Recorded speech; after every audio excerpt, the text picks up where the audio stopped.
오늘은 예수님의 무덤을 주제로 해서 말씀을 증거하도록 하겠습니다.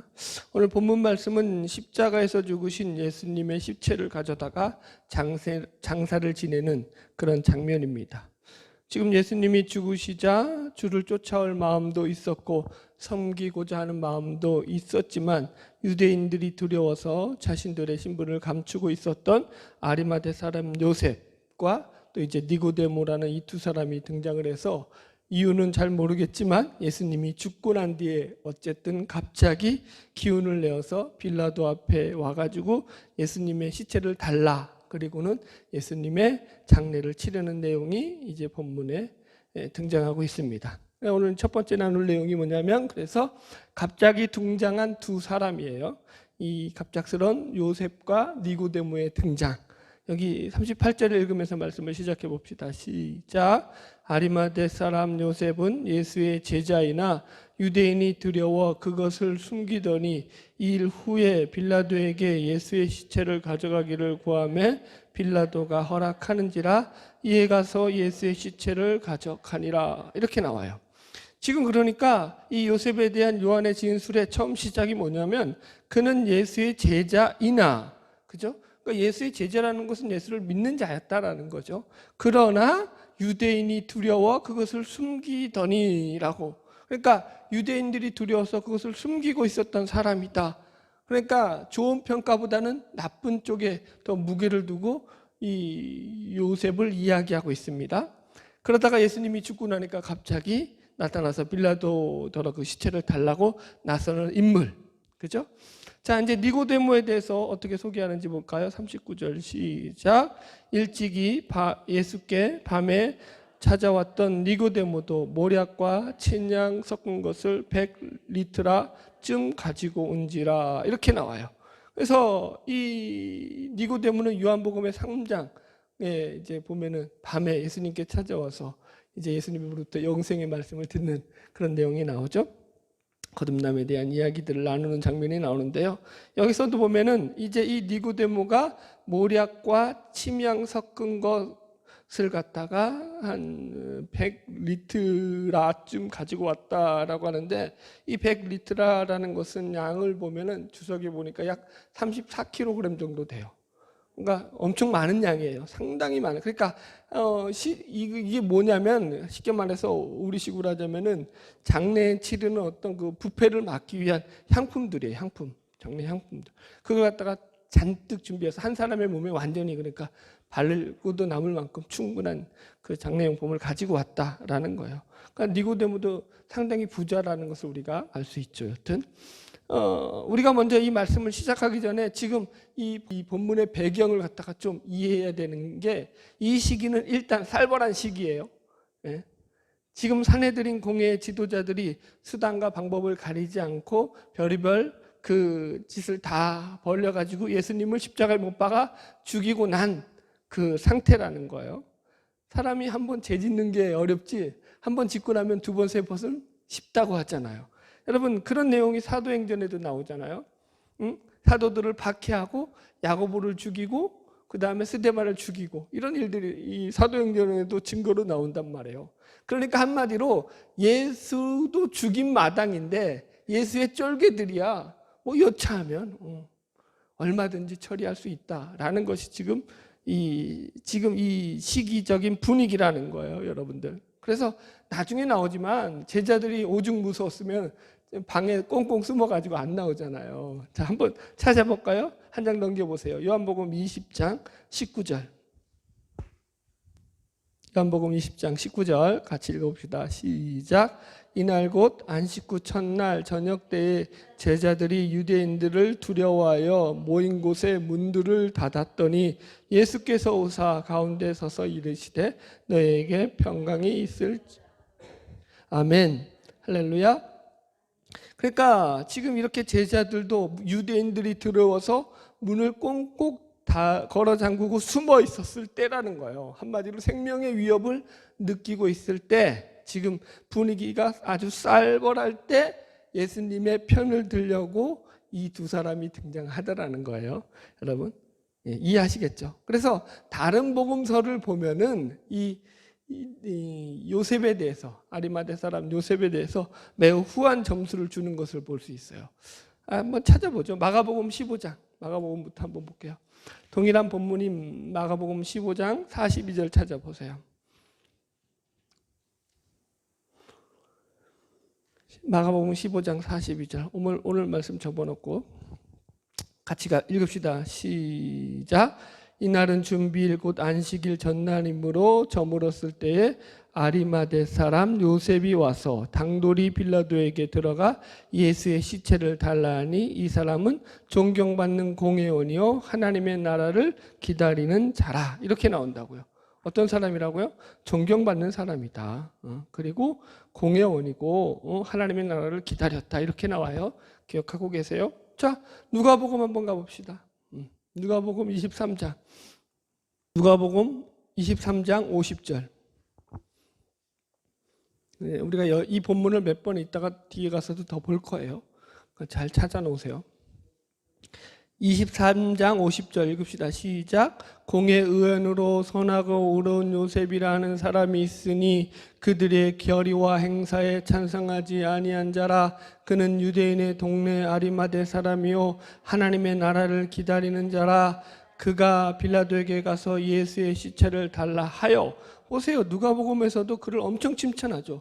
그는 선하고 의로운 요셉이라. 그죠? 그 결의와 행사에 참여하지 않은 자고 찬성하지 않는 자고 하나님의 나라를 기다리는 자다. 그래가지고 엄청 그러니까 그 요셉에 대해서 칭찬을 하고 있다고요. 다른 복음서에서는. 그죠? 이 지금 느낌이 오죠. 근데 요한복음에서는 어떻게 시작하고 있다고요? 그는 유대인이 두려워 숨어 있던 자다. 겁쟁이였다로 시작한다고요. 다르다고요. 항상 다른 복음서하고 요한복음은 보는 시각 자체가 좀 달라요. 여러분들, 여기서 우리는 이런 질문을 가질 수 있습니다. 아리마대 사람 요셉이나 그 뒤에 나오는 니고데모도 마찬가지요. 이 두 사람은 여태까지 뭐 하고 있다가 이제 갑작스럽게 나타나서 어찌 보면 전후 문맥도 없이 갑자기 이런 등장해서 이런 일을 벌이고 있느냐라는 질문을 던질 수 있어요. 안 그래요? 예수님을 도울 마음이 있었다면 진작에 나타나서 예수님이 죽기 전에 자신들의 힘과 권력을 이용해서 예수님을 좀 도와주던지, 예수님이 죽고 난 뒤에야 죽을 때는 아무런 역할도 안 하고 있다가 왜 예수님이 죽고 난 뒤에야 나타나서 이렇게 행동을 하느냐라고 우리는 얼마든지 질문을 할 수 있다라는 거예요. 물론 예수님의 죽음 가운데서 다 도망쳐 버렸던 제자들보다야 낫지만 그렇다고 이들이 예수님의 장례를 치러 드렸다는 이유만으로 후한 점수를 줄 수는 없습니다. 그래서 오늘 이제 두 번째로 우리가 생각해 볼 게 뭐냐면 하나님의 일하시는 방법이에요. 보세요. 저는 여기서 성경이 하고 싶은 얘기가 이런 메시지를 전하고 싶은 것이 아닌가라는 그런 생각을 하게 되었습니다. 자, 성경의 예언대로라고 하면은 지금 이 예수님의 죽음은 이사야서 53장에 예수님의 고난받는 종의 노래에서 나오는 것처럼 예수님은 부자의 묘실에 들어가야 하십니다. 거기에 그렇게 예언돼 있어요. 그런데 전혀 그런 기미가 안 보이거든요. 자, 이사야서 53장 한번 찾아볼까요? 이사야서 53장 9절. 성경에 예언된 말씀이니까 찾아봅시다. 이사야서 53장 9절 찾으셨죠? 같이 읽읍시다. 시작. 그는 강포를 행하지 아니하였고 그의 입에 거짓이 없었으나 그의 무덤이 악인들과 함께 있었으며 그가 죽은 후에 부자와 함께 있었도다. 개역 개정은 성경이 좀 더 어렵게 해석이 돼 있어요. 개역 성경이 오히려 훨씬 더 이해하기 쉽게 해석이 되어 있거든요. 제가 읽어드릴게요. 그는 강포를 행하지 아니하였고 그의 입에 괴사가 없었으나 그의 무덤이 악인과 함께 되었고 그의 묘실이 부자와 함께 되었다. 이렇게 되어 있어요. 그래서 좀 더 번역이 잘 돼 있어요. 그러니까 무덤이 뭐예요? 부자의 무덤에 있었다 이런 뜻으로 돼 있다고요. 여튼 그래서 지금 이 이사야서 53장에서 예언대처럼 이 부분에 대한 부분을 조금만 설명해 드릴까요? 지금 그의 무덤이 십자가 죄인의 죽음으로 말미암아서 이 십자가에서 죽으시는 바람에 그 무덤이 마치 악인들의 무덤처럼 되어 버렸죠. 여기 말한 것처럼. 그래서 악인들과 같이 있게 된 거예요, 죽어서. 그죠? 그렇지만 그에 또한 부자의 묘실에 장사될 것이다 라고 예언되어 있다고요. 이사야서 53장 9절의 말씀으로 정확히 보면. 그런데 지금 그럴 기미가 보여요, 안 보여요? 여러분, 안 보이죠? 현실적으로 보자면 지금 예수님의 제자들 중에서 아무도 예수님의 장례를 치를 준비가 돼 있는 인간이 있어요, 없어요? 아무도 없다고요. 예수님의 가족들도 마찬가지라고요. 예수님과 붙어 있었던 제자들도 안 돼 있는데 예수님의 가족들 뒤에 보면은요, 여러분, 그러니까 이 여인들이 어찌어찌 해가지고 그러니까 좀 향품을 또 이제 그 다음 안 씻고 이제 그 다음 날 향품을 가지고 온다고요. 준비가 안 돼가지고. 이해하시겠죠? 장례를 치를 준비가 아무도 안 돼 있었다고요. 여러분, 이런 상황에서 하나님이 제3의 인물 아리마대 사람 요셉과 누구죠? 니고데모를 등장시켜가지고 하나님의 일을 지금 성취해 가고 있다는 것을 지금 성경이 보여주는 거라고요. 성경에 이런 예들이 너무 많아요. 예를 들어서 예수님이 출생하실 때에 갑자기 예수님의 출생을 축하하기 위해서 동방박사에서 사람들이 와가지고 예수님의 그죠? 출생을 축하하는 그런 일들이 벌어집니다. 그래서 심지어 헤롯이 이 동방박사들의 이야기를 듣고는 2살 이하의 아기들을 무참히 학살하는 일들이 벌어지고 말았지 않습니까? 여러분 보세요. 이 동방박사들 갑자기 어디서 온 줄도 모르는 뜬금없는 사람들이 어떻게 예수님의 출생을 알아가지고 별들을 보고서 예수님의 출생지까지 쫓아올 수 있었냐라는 거예요. 여러분. 그래서 창조과학회 쪽이죠. 이게 이제 과학적으로 성경을 연구하는 그런 분들에게서는 이 동방박사들을 인도하고 온 이 별이 아주 특별한 별이었다. 뭐 그런 과학적인 증거들이 있긴 있어요. 뭐 그래서 그런 이야기들을 해요. 그건 이제 뭐 하여튼 그쪽 얘기고 성경의 메시지는 뭐죠? 여러분 아기 예수님의 출생 속에서 이 동방 박사들은 메시아의 출생을 알리는 자들로서 하나님이 특별히 등장시키는 인물들이라고요. 이해하시겠어요? 이런 거예요. 하나님은 지금 그렇게 메시아를 학수고대하였던 유대 민족, 메시아를 그렇게 기다렸음에도 불구하고 정작 메시아가 왔음에도 불구하고 메시아를 전혀 알아보지 못했던 유대 민족들 가운데서 하나님은 어떤 방법으로 전혀 그들이 생각도 못하고 기대도 안 했던 다른 제3의 인물들을 끄집어내가지고는 메시아가 이 땅 가운데 오심을 세상에 알리도록 하시더라는 거죠. 이게 하나님의 일하시는 방법이었다라는 거죠. 여러분 이해 가세요? 자, 한 번 더 재밌는 걸 찾아볼게요. 민수기 22장 가보세요. 민수기 22장. 창세기, 출애굽기, 레위기, 그 다음에 민수기예요. 민수기 22장 21절. 여러분 21절부터 내용이 뭐냐면 모압 사람 이 발락이라는 그 발락 왕이 이 발람이라고 하는 그 메소포타미아 출신의 이 주술사예요. 주술사. 그죠? 주술가였던 발람을 초청해 가지고 이스라엘 백성들을 저주하려고 하는 시도를 합니다. 그래서 이 발람이 발락의 초청으로 지금 모압에 내려가는 중이에요. 자, 보세요. 21절부터 좀 읽어봅시다. 시작. 발람이 아침에 일어나서 자기 나귀의 안장을 지우고 모압 고가들과 함께 가니 그가 감으로 말미암아 하나님이 진노하심으로 여호와의 사자가 그를 막으려고 길에 서니라. 발람은 자기 나귀를 탔고 그의 두 종은 그와 함께 있더니. 자, 보세요. 이제 당연히 뭐죠? 이스라엘 백성들을 저주하려고 가는 발람의 길이니까 하나님이 진노할 수밖에 없죠. 그죠? 그래서 하나님의 사자를 보내서 이 사자가 칼을 빼어들고는 발람이 가는 길을 지키게 하십니다. 자, 23절 계속 읽읍시다. 시작. 나귀가 여호와의 사자가 칼을 빼어 손에 들고 길에 선 것을 보고 길에서 벗어나 밭으로 들어간지라. 발람이 나귀를 길로 돌이키려고 채찍질하니 여호와의 사자는 포도원 사이 좁은 길에 섰고 좌우에는 담이 있더라. 나귀가 여호와의 사자를 보고 몸을 담에 대고 발람의 발을 그 담에 짓누름에 발람이 다시 채찍질하니 여호와의 사자가 더 나아가서 좌우로 피할 데 없는 곳에 선지라. 예. 그러니까 계속 보세요. 이 나귀를 통해 가지고 나귀는 보는 거예요. 칼을 든 여호와의 사자를. 그러니까 계속 피해 가다 보니까 밭으로도 가고 담벼락에 주인의 발을 찌게 돼서 지인으로부터 채찍질을 당한다고 그런 내용이에요. 그러다가 이제 막다른 길에 접어졌어요. 자, 27절부터 계속 읽읍시다. 시작. 나귀가 여호와의 사자를 보고 발람 밑에 엎드리니 발람이 노하여 자기 지팡이로 나귀를 때리는지라. 여호와께서 나귀 입을 여시니 발람에게 이르되 내가 당신에게 무엇을 하였기에 나를 이같이 3번을 때리느냐. 발람이 나귀에게 말하되 내가 나를 거역하였기 때문이니 내 손에 칼이 있었다면 곧 너를 죽였으리라. 나귀가 발람에게 이르되 나는 당신이 오늘까지 당신의 일생 동안 탄 나귀가 아니냐. 내가 언제 당신에게 이같이 하는 버릇이 있었더냐. 그가 말하되 없었느니라. 자, 보세요. 발람이 이제 화가 나가지고 이 나귀가 아예 그냥 딱 이제 1대1로 이제 막다른 길에서 여호와의 사자가 딱 대면하고 있으니까 나귀가 그냥 주저앉아 버린 거예요. 누구를 살리려고? 지 주인을 살리려고.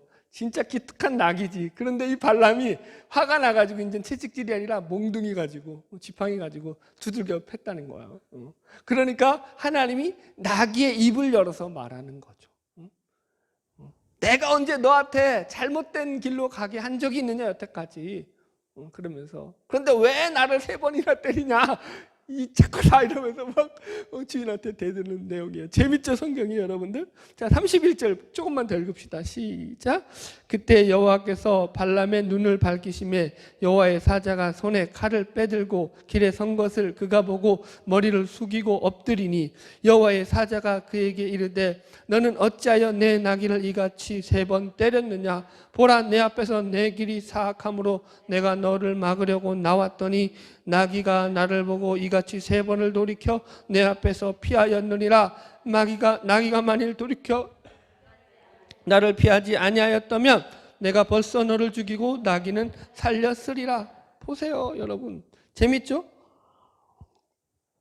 하나님이 발람의 어리석은 행동을 갖다가 깨닫게 하시는 방법으로 어떻게 했다고요? 그가 타고 있던 나귀의 입을 열어서 말하게 하시더라고요.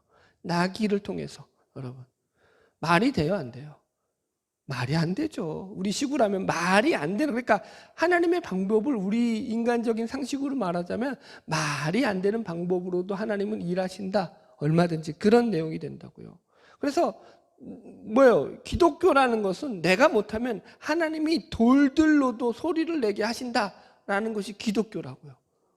좀 기가 막힌 방법이긴 하지만, 그래서 하나님은 하나님의 역사를 어찌하든지 만들어내고야 마신다라는 거예요. 자, 이런 것도 하나만 찾아보죠. 마태복음 3장 가보세요. 마태복음 3장 7절.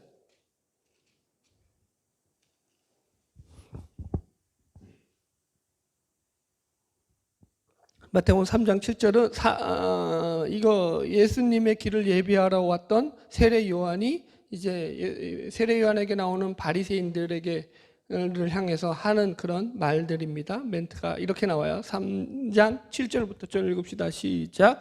요한이 많은 바리새인들과 사두개인들이 세례 베푸는 대로 오는 것을 보고 이르되 독사의 자식들아, 누가 너희를 가르쳐 임박한 진노를 피하라 하더냐. 그러므로 회개에 합당한 열매를 맺고 속으로 아브라함이 우리 조상이라고 하지 말라.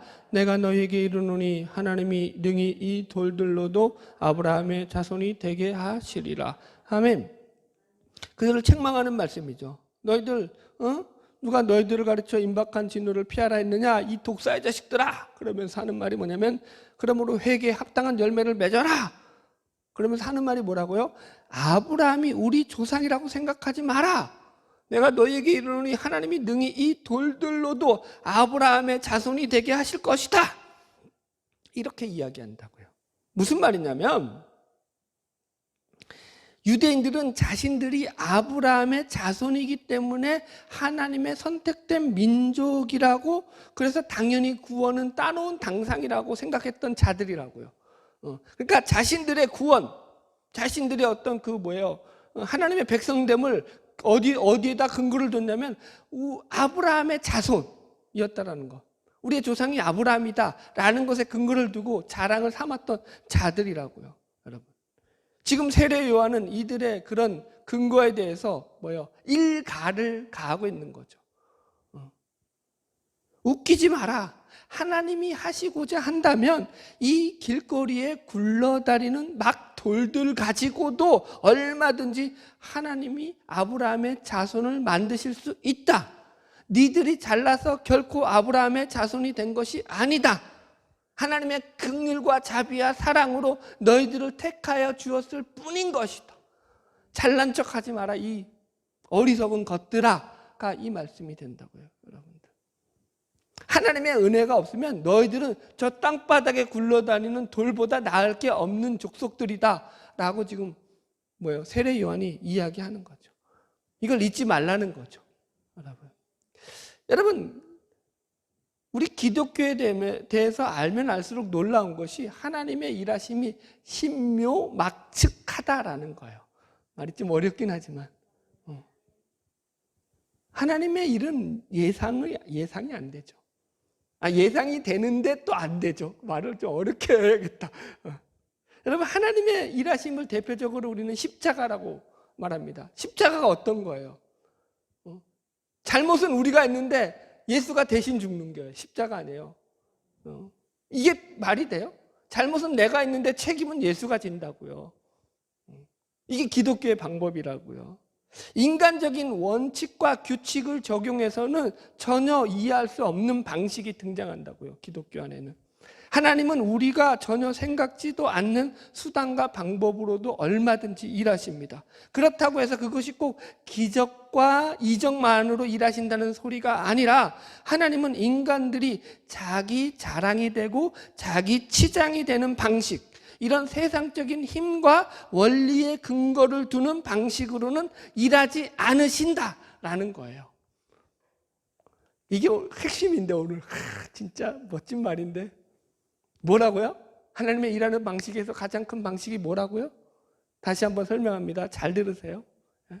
하나님의 일하시는 방식에서는 인간들이 자기 자랑과 자기 치장으로 삼을 만한 그런 세상적인 힘과 원리를 근거로 하는 식으로는 일을 안 하신다고요. 그 일을 해서 그 일이 어떤 인간의 자랑이 되고 인간의 치장이 될 것 같으면 하나님은 그 일 때려치신다고요. 이해 가시겠죠? 성경의 모든 인물들이 그렇게 하나님께 쓰임받았다고요.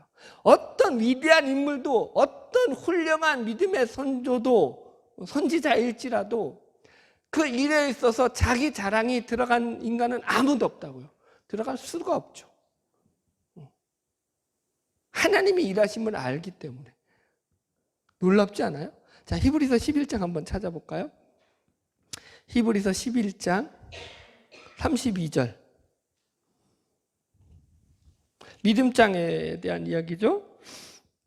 이제 믿음의 사람들에 대한 말씀이 이제 히브리서 11장 32절에 좀 나와요.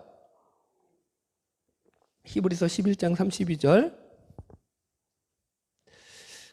자, 같이 읽을게요. 시작. 내가 무슨 말을 더하리요? 기드온, 바락, 삼손, 입다, 다윗 및 사무엘과 선지자들의 일을 말하리며 내게 시간이 부족하리로다.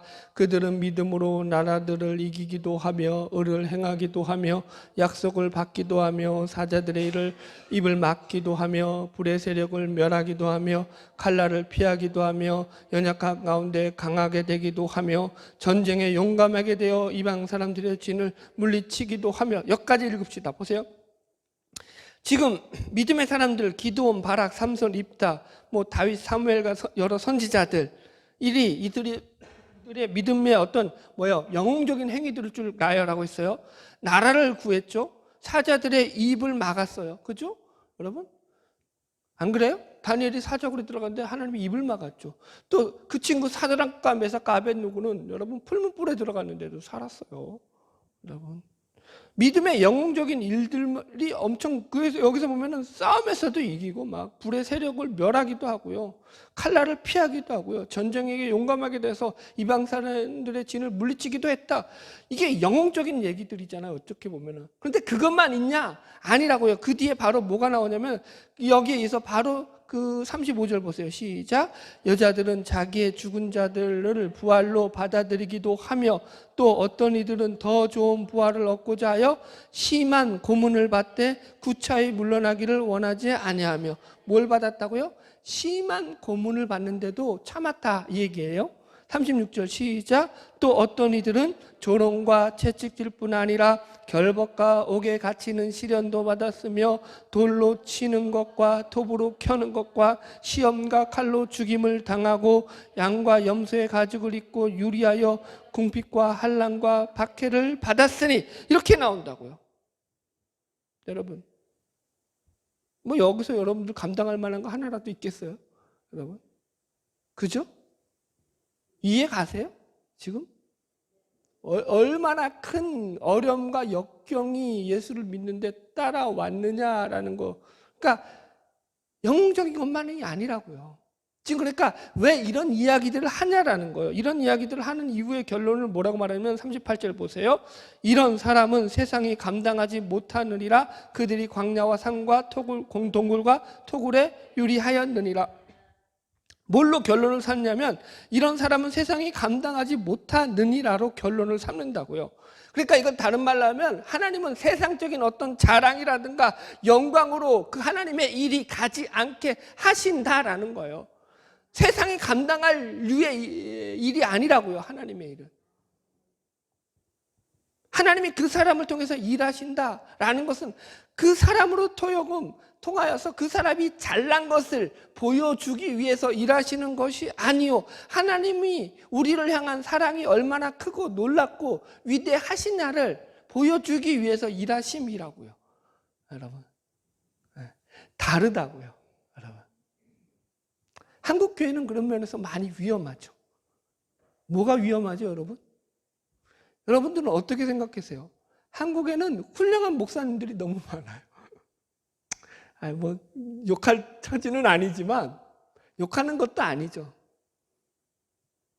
뭐냐면 사람의 영광으로 하나님의 영광을 대신 취하는 자들이 너무 많다고요. 이 시대는 미디어가 그렇게 만든 거긴 하지만 여러분, 하나님은 하나님의 영광을 뺏기지 않는다고요.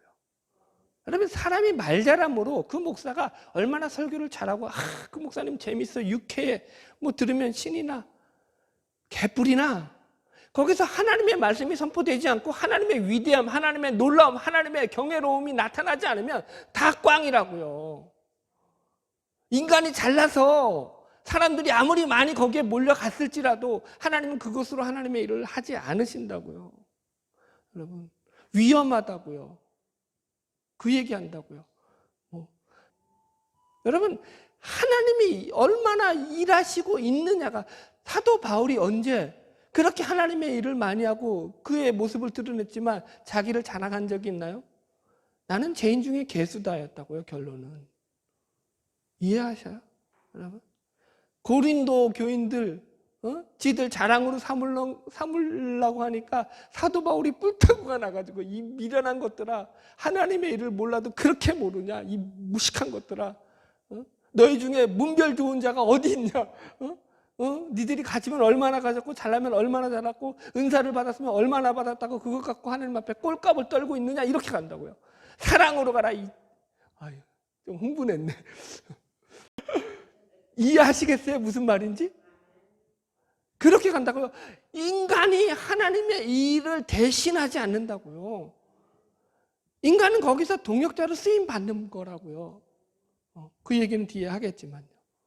할렐루야.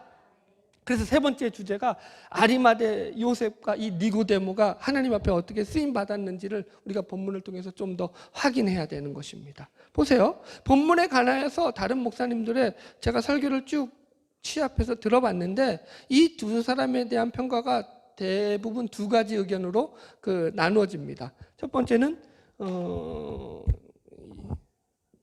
비겁성이에요. 이들의 비겁함. 비겁함을 질타하죠.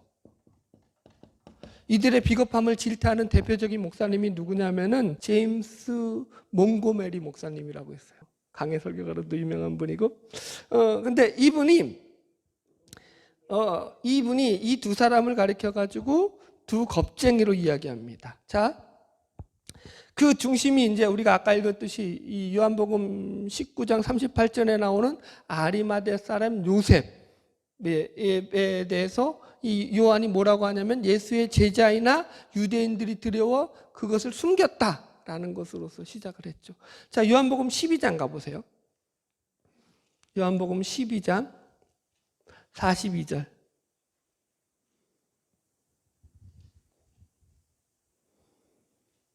예수님을 믿지 않은 것에 대한 믿지 않는 자들에 대한 이야기가 이렇게 나와요. 요한복음 12장 42절로 43절 시작. 그러나 관리 중에도 그를 믿는 자가 많되 바리새인들 때문에 드러내게 말하지 못하니 이는 출구를 당할까 두려워함이라. 그들은 사람의 영광을 하나님의 영광보다 더 사랑하였더라. 이렇게 나와요. 여러분 지금 아마도 이 성경의 지적 속에는 요셉과 니고데모도 포함되어 있다고 우리가 추측할 수 있습니다. 결국 그들은 유대인들이 두려워서 숨어서 예수를 믿는 사람들 중에 일부였습니다. 그래서 몽고메리 목사님은 이들은 이 본문을 가지고 사람의 영광을 하나님의 영광보다 더 사랑한 자들이었다라고까지 몰아세웁니다. 그래서 오늘날도 마찬가지예요, 여러분. 예수를 믿지만 예수 믿는 것으로 인해서 손가락질 받으며 조수를 당할 것이 두려워서 자신이 믿는다는 것을 부끄러워하거나 자신이 신자인 것을 밝히지 않고 믿는 자들은 이런 말씀들을 경고의 말씀으로 우리가 들어야 되죠, 여러분. 물론 예수님을 믿고 난 뒤에도 예수 그리스도를 삶의 자리, 직장, 어떤 자리가 되었던 공적인 자리에서 자신을 신앙인이라고 고백하지 못하는 것은 문제가 있다는 거죠, 여러분. 성경에서 뭐라고 우리에게 얘기하고 있죠? 우리가 어디 있든지 어디서 있든지 간에 우리의 신자됨을 밝히고 살라고 얘기하고 있죠. 예수님께서 뭐라고 그랬어요? 누구든지 사람 앞에서 나를 시인하면 나도 하늘에 계신 내 아버지 앞에서 저를 시인할 것이요. 누구든지 사람 앞에서 나를 부인하면 나도 하늘에 계신 내 아버지 앞에서 저를 부인하리라. 이렇게 말씀하셨다고요, 여러분. 이해하셨죠? 두 번째 입장은 뭐냐면 이들의 긍정적인 입장이죠. 이들을 칭찬하는 거예요.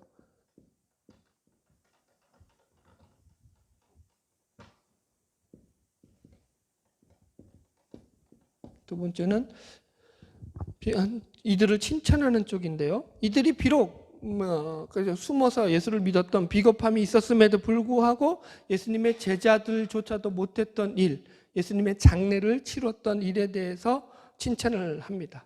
저도 이 두 번째 입장을 취하고 있는 그런 생각이 있고요.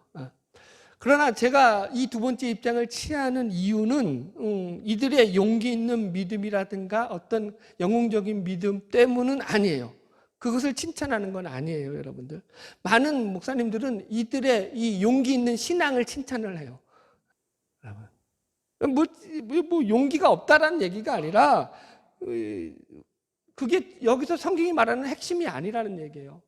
왜 그러냐? 자, 보세요. 지금 사도 요한이 아리마대 사람 요셉과 니고데모를 등장시킨 이유가 뭐냐면 이들의 영웅적인 믿음을 갖다가 본받게 하기 위해서, 그들이 누군가를 알리기 위해서 등장시킨 것이 아니기 때문이라는 거예요. 요한은 지금 그들이 잘났다, 그들이 훌륭하다라는 것을 말하려는 것이 아니라 예수님의 장래에 대해서 하나님이 어떻게 일하시는가를 보여주기 위해서 이들을 등장시키고 있다고요. 이해하시겠죠, 여러분? 그러니까 예수님은 살아계실 때조차도 여우도 굴이 있고 공중의 새도 거처가 있는데 인자는 머리 둘 곳이 없다라고 하셨던 분이라고요.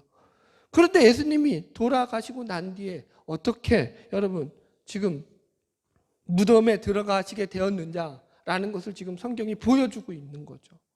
그런 예수님께서 아리마대 사람 요셉과 니고데모는 그동안은 유대인들에 대한 두려움 때문에 한 발자국도 앞으로 나서지 못하던 자들이었습니다. 이것은 이들이 못났다라는 소리가 아니라 사실은 이것이 죄인된 인간의 실존이다라는 그런 말이 된다고요. 누구나 그렇다고요, 여러분. 마찬가지로 지금 이들이 나오게 된 것은 뭐냐면 그들이 잘나서가 아니라 예수님의 모든 생애를 통해서 역사하셨던 하나님의 신묘막측하신 그 일하심이었다를 지금 이제 예수님의 무덤에 들어가는 이 사건 속에서 요한이 말하려고 하고 있다고요. 그 하나님의 일하심에 하나님이 이 둘을 불러서 지금 동역자로 사용하고 계시다라는 거예요. 이게 말씀의 핵심 포인트라고요. 그러니까 그들이 칭찬받아야 될 내용은 그들의 용기 있는 믿음의 결단, 어떤 신앙의 행위가 아니라고요. 그것보다 훨씬 더 크다고요. 뭐죠? 하나님의 일하심에 부름받아 쓰임받고 있다라는 거예요. 하나님의 일하시는 동역자로 지금 그들이 쓰이고 있다고요. 이쪽이 훨씬 더 크다고요. 내가 가진 믿음의 용기, 신념 이건 아무것도 아니라고요, 여러분. 마치 하나님께서 겁쟁이 기드온을 불러가지고 큰 용사여 내가 너와 함께 한다. 나와 같이 가자라고 하는 것과 똑같다고요, 지금 이 본문은. 그렇게 이해하시라고요. 생각해 보세요. 이들을 영웅적으로 그리려고 했다면 누가복음식으로 여러분 그렇게 칭찬하는 내용으로 이들을 기록했어야 맞잖아요. 근데 요한복음은 아니라고요. 그들에 대해서 요한복음 다시 보세요. 이거 19장 38절 앞에 시작. 아리마대 사람 요셉은 예수의 제자이나 유대인이 두려워 그것을 숨기더니 이렇게 나온다고요, 여러분. 니고데모도 마찬가지예요. 요한복음 3장에 보면은 사람의 눈이 무서워가지고 언제 찾아왔어요? 낮에 찾아온 게 아니라 밤에 몰래 예수님을 만나러 왔다고요. 그리고는 예수님의 얘기를 다 듣고도 깨닫지 못해가지고, 뭐 그 돌아간 뒷부분은 안 나오지만 그냥 돌아갔다고요, 여러분. 그런 사람이라고요, 여러분.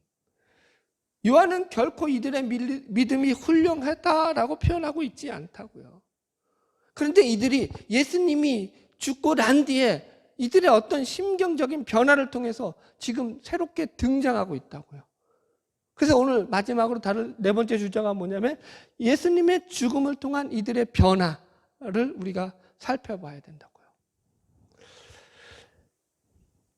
우리는 이들이 지금 등장하는 것을 가지고 이렇게 물어야 합니다. 그럼 그동안 겁쟁이로 있던 이 두 사람에게 지금 무슨 일이 일어난 것이냐라는 거죠. 무슨 용기가 생겨서 갑자기 이렇게 튀어나올 수 있었느냐라는 것을 물어야 됩니다. 성경학자들은 대부분 이들의 용기를 예수님의 죽음으로 해석하고 있습니다. 저도 물론 그렇게 봅니다. 어떤 분들은 예수님의 죽음을 보고 이들이 정신을 차렸다 이렇게 해석하기도 합니다. 그래서 우리는 또 한 번 이렇게 물을 수 있습니다. 그럼 도대체 예수님의 죽음이 이들에게 어떤 각성을 주었느냐라는 거예요. 예수님의 죽음이 어떻게 그들에게 영향을 미쳤길래 이들이 이렇게 달라질 수 있었느냐라고 물을 수 있죠, 여러분. 이 둘은 둘 다 산헤드린 공회원입니다. 일단 여러분 마가복음 15장 읽어드릴게요. 43절. 아리마대 사람 요셉이 와서 당돌이 빌라도에게 들어가 예수의 시체를 달라 하니 이 사람은 존경받는 공회원이요 하나님 나라를 기다리는 자다. 아리마대 사람 요셉이 누구라고요? 존경받는 공회원이라고요. 산헤드린 공회원이라고요. 니고데모 역시 공회원이에요. 요한복음 3장 1절 바리새인 중 니고데모라는 사람이 있으니 유대인의 지도자라 라고 나와 있는데 유대인의 지도자라는 말에 이 뭐예요? 주석이 달린 걸 보면은 다른 사본에서는 산헤드린의 공회원이다 라고 나와요. 이해하시겠죠? 그러니까 둘 다 공회원이에요, 여러분들. 그러니까 한마디로 정치적인 사람들이에요. 그리고 부자고 힘도 있고 권력도 있는 사람입니다. 그래서 이제 이때 예수님을 향한 산헤드린 공회원의 대부분의 입장은 무슨 입장이었죠? 예수님에 대해서 적대적인 입장을 취하고 있는 그런 쪽이었습니다. 이런 분위기 가운데서 이들이 자신들이 예수님의 제자인 것을 밝히는 것은 당연히 쉽지 않았을 것입니다. 예수님의 제자인 것을 밝히는 순간에 어떤 일이 발생했을까요? 이제껏 자신들이 열심히 이루어왔던 자신들의 모든 지위와 신분이 날아갈 수도 있는 그런 상황이 될지도 모르기 때문입니다. 예수 때문에 인생 전체를 걸기에는 자신들의 가진 것이 너무나 많은 자들이었다라는 거죠. 그래서 요한은 계속해서 이들이 유대인들을 두려워했다라고 표현하는 거예요. 그들의 잘못을 지적하는 것이 아니라 이것이 그 당시 유대 사회에서 현실적인 분위기였다라는 것을 이야기한다고요. 여러분들. 그래서 그럴지라도 이들은 예수님에 대해서 누구보다 잘 알고 있는 자들이었을 거라는 것을 우리가 추측할 수 있어요. 어떻게 알 수 있느냐? 예수님이 죽으시자마자 정확한 시간에 맞춰서 아리마대 이 요셉이 예수의 시체를 빌라도에게 찾아가서 달라고 요청했다라는 것. 그죠? 여러분? 또 예수님의 장례를 위해서 필요한 장례 물품을 정확히 이 니고데모가 준비해 왔다라는 것. 그 시간과 그 상황에 정확한 대처를 했다라는 것 자체가 예수님에게 얼마나 그들이 시선을 고정시키고 있었느냐를 증명하는 증거들이 된다고요. 이들은 자신들의 연약함과 비겁함으로 인해서 드러내놓고 신앙생활을 하지 못하였지만 아마도 자신들의 밑에 하인들을 통해서 끊임없이 예수님의 공생의 기간 동안의 활동들과 역할들과 그런 말씀들을 계속해서 수시로 보고받고 있었을 거란 말이에요. 자, 이런 이들이 어떻게 이렇게 새로운 결정을 내릴 수 있었는지 그들의 변화를 짐작할 수 있는 본문을 우리가 두 곳에서 마지막으로 확인할 수 있어요. 누가복음 가보겠습니다. 누가복음 23장 50절. 누가복음 23장 50절. 이 누가복음에는 아직 변화받기 전에 이들의 모습에 대한 설명이 나와요. 누가복음 23장 50절 보세요. 찾으셨죠? 같이 읽읍시다. 시작. 공의 의원으로 선하고 의로운 요셉이라 하는 사람이 있으니 그들의 결의와 행사에 참여하지 않은 자라. 여기까지 읽읍시다. 여기서 지금 아주 누가복음은 우리에게 많은 힌트를 주는데요. 이 아리마대 요셉이 뭐라고 말하고 있냐면 이들의 결의와 행사에 참여하지 않았다. 이들의 결의는 뭐예요? 사내들이 공회의 결의, 예수님을 죽이려고 작당하였던 그 결의에 참여하지 않았다라는 얘기예요. 여러분, 예전에도 제가 유대인의 법정에 대해서 말씀드릴 때 설명드렸지만 여러분, 공회에서 사형에 해당하는 처벌은 어떻게 내려지냐면 참석한 공회원들의 만장일치에 의해서만 사형이 가능하다고요. 그러니까 이게 다시 말하자면은 지금 예수님을 죽이기로 결정한 이 사내들인 공회의 불법적인 모임에 가서 니고데모도 마찬가지고 또 누구예요? 아리마대 사람 요셉도 마찬가지고 예수님은 죄가 없다라고 항변하지 않았다고요. 예수님을 변호하지 않았다 이 얘기가 된다고요. 이것은 왜요? 그들은 공회원 전체와 싸울 소신이나 신념을 가진 자들이 아니었기 때문이에요. 다시 말씀드리지만 여러분, 믿음은 신념이나 소신이 아니라고요. 이들은 소극적으로 보자면 그래서 예수의 죽음을 방조한 자들이라고요. 예수를 신념으로 믿으면 안 돼요. 소신으로 믿지 마세요. 여러분의 확신으로 믿지 마세요. 그건 나가 떨어지면 쓸모없는 거예요. 내가 열심히 믿을 때는 예수님께 열심을 내므로 내 믿음이 막 올라갔다가 내가 좀 게을러져서 내가 신앙이 좀 게을러지면 내 믿음은 저 땅바닥을 기고 있어. 이건 믿음이 아니라고요. 성경은 그걸 믿음이라고 얘기하고 있지 않다고요. 믿음이라는 것은 오직 우리의 구세주 되시는 예수 그리스도를 근거로 해서 가지고 있는 것이 믿음이라고요. 내 열심과 내 노력에 근거하지 않는다고요. 이해하시겠어요? 신념이 아니라고, 확신이 아니라고요. 그분에 대한 신뢰라고요. 여러분, 내가 그분을 신뢰하기 때문에 내가 잘한다고 해서 우쭐대거나 교만할 게 없다고요. 내가 또 못한다고 해서 실망되거나 낙심할 것도 없다고요. 믿음은 그렇다고요. 훨씬 크다고요. 아멘. 자, 이제 또 하나 비교해 봅시다. 여튼 이 변화받기 전에 이들의 모습이었고요. 이제 자, 마가복음 가봅시다. 마가복음 15장 43절.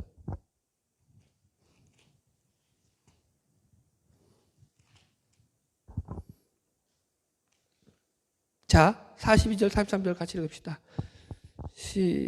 마가복음 15장 42절 43절 시작. 이날은 준비일 곧 안식일 전날이므로 저물었을 때 아리마대 사람 요셉이 와서 당돌이 빌라도에게 들어가 예수의 시체를 달라 하니. 여기까지 끊읍시다. 자, 여기서 최고 중요한 말이 뭐냐면 당돌히 들어갔다 이 말이에요. 당돌히라는 말이에요. 당돌이에 동그라미 빨간 거 빡 쳐놓고 별표 3개 짱짱짱 중요한 표시. 시험에 나와요. 여러분 성경고사에 나와요. 여러분 자, 여러분 이 당돌이라는 말이 헬라어 톨마오라는 말인데 to have courage 이런 말로 써요. 그래서 용기를 가지다 이런 뜻이 있는데 좀 더 그 뒤에 그래서 확장된 해석이 뭐냐면 겁이 없다, 거리낌이 없다 이런 뜻이에요. 쓰여요. 저는 그런데 이 뒤에 거리낌이 없다, 겁이 없다 이 말이 너무 마음에 들었어요.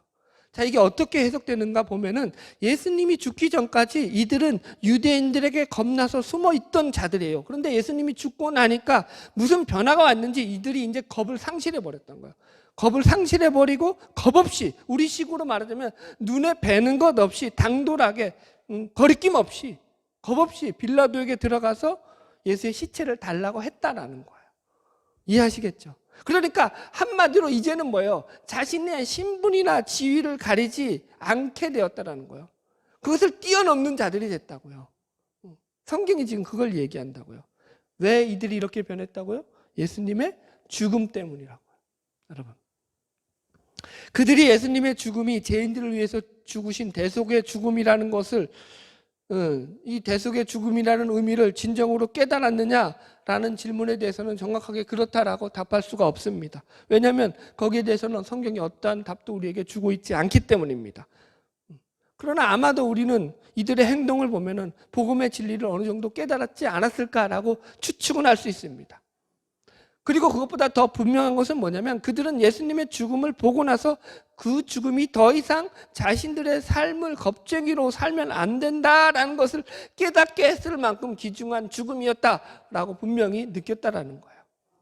어쩌면 그들은 그 위대한 분이, 그 의로운 분이 온갖 이 사내들인 공회의 음모와 모략 속에서도 그렇게 담담하게 죽음의 길을 걸어가시는 것을 보면서, 의인의 죽음을 보면서 감명을 받았을 수도 있고요.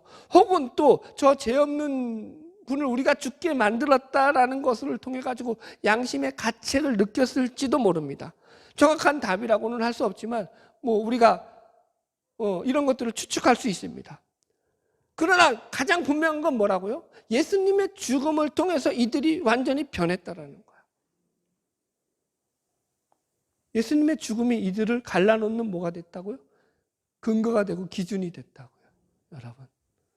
여러분 이게 오늘 본문 말씀에서 요한이 전하는 메시지의 핵심입니다. 여러분 그렇지 않습니까? 우리는 이제 아리마대 사람 요셉과 니고데모보다도 예수님의 죽음의 의미를 그 누구보다 더 분명하게 알고 있는 자들입니다. 우리가 아직 죄인 되었을 때에 그리스도께서 우리를 위하여 죽으심으로 하나님께서 우리에 대한 자기의 사랑을 확증하셨음을 아는 자들이죠. 그 죽음으로 말미암아 우리가 죄에서 구원받은 자가 되었다라는 것을 누구보다 분명히 알죠. 로마서 8장 32절 자기 아들을 아끼지 아니하고 우리 모든 사람을 위하여 내주신 이가 어찌 그 아들과 함께 모든 것을 우리에게 주시지 아니하겠느냐. 우리는 하나님의 사랑을 온전히 누리면서 살아가는 자들임을 아는 자들이라고요. 그래서 더 이상 겁날 것이 없고 두려울 것이 없으며 예수 안에서 영원한 생명과 평안을 누리는 삶을 살고 있다는 것을 누구보다 가장 잘 알고 있는 자들이라는 거예요. 이들보다 더 변하면 변했지 덜 변하지 않는 자들이라고요. 아멘? 바라기는 주님 오시는 그날까지 주를 향한 이 믿음의 길을 잘 걸어 나가서 하나님 앞에 영광을 돌리는 저와 여러분 되기를 주님의 이름으로 축복합니다. 기도하겠습니다.